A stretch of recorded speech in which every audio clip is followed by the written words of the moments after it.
Subscribers, today I will tell you how to create a bootable USB flash drive with Windows on your Mac. So for doing that, you just need, here you can see, you just need this app. So you can also just find it and download.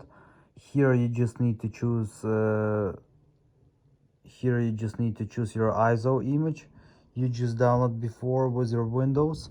After, here you just need to choose your flash drive on which you want to install it. After, you just need to tap on start.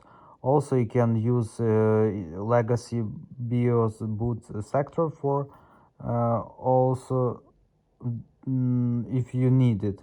Also, just check this thing, or for Windows 11 you can also just choose this one.